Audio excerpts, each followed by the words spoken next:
As the world goes on, the people's life situation changes. 71% of the earth is covered by water, yet by 2017, 2.1 billion people lacked access to safe water. Water is a vital component in socio-economic development, energy production, healthy ecosystem, and virtual the human survival. 68% of the total residents in my country, Uganda, live in slum areas. There is still a challenge of access to clean, safe water in a few urban areas where water systems have been installed. Amazzi ga wano gano gatuyisa bubi nnyo nga ffe abatuuze.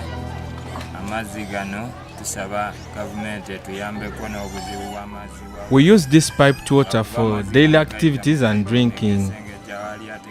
We ask government for more clean water. Typhoid is the major disease in our area.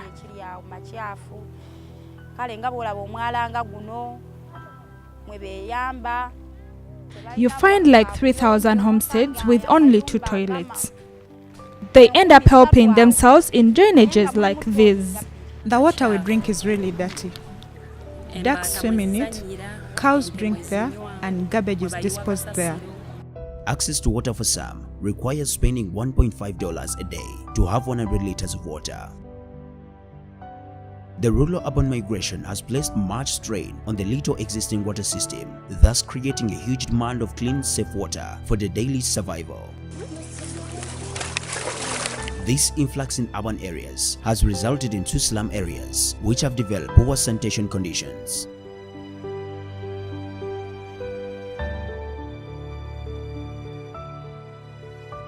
The need for water cannot be seen in isolation from sanitation.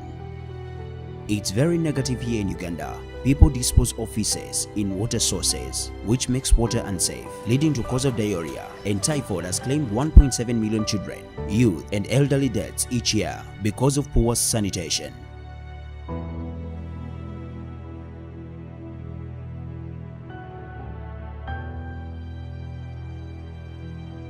Most slum areas have pit latrines, but some of these have been built in rather unsupervised ways during heavy rains when floods occur.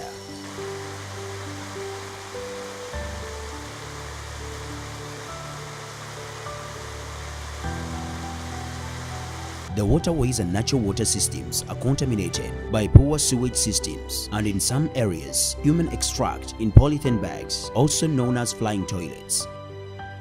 Residents have resorted to flying toilet because of either few or filled up toilets. Dishonest condition has been created by floods. We have no toilets, and most people use themselves in buckets and pour the dirt in the floods.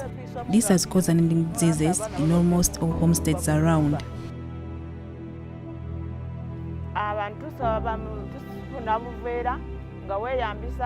People use polythene bags as toilets that they later on throw on top of other people's houses. When it rains, you unknowingly collect rainwater, which is contaminated from the roof. Aside from the strain placed on water resources, the population influx in urban areas has been evading the natural water filtering system in swamps. Houses have been erected in these reclaimed areas, and once water channels that were passages out into the lakes are now narrow and blocked. Increasingly, as climate also changes, the urban areas get flooded during heavy rains, ultimately without clear passage. No natural filtering system, governments will continue to fight having clean water provided to its people, and resources will keep being placed to also fight diseases such as cholera, diarrhea, typhoid, and other waterborne diseases. In the short term, governments need to protect vigorously the swamp areas and also place these areas under wildlife conservation, because in many they are sanctuary to numerous species of birds and animals. There is a need for a campaign to create well-built pit latrines, increase sensitization of population on good hygiene practices, and in some areas use advanced borehole systems to distribute water in parallel with traditional water distribution systems. As countries continue to grow, There is a need for deliberate policies for governments like in Uganda to stop rural-urban migration and begin reversing it by causing sustainable development in rural areas. Governments also need to distribute some of its agencies upcountry, develop better hospitals in these areas and better education systems to sensitize people more about WASH. Eventually, what became a campaign to just have clean, safe water will lead to an increased development in the country.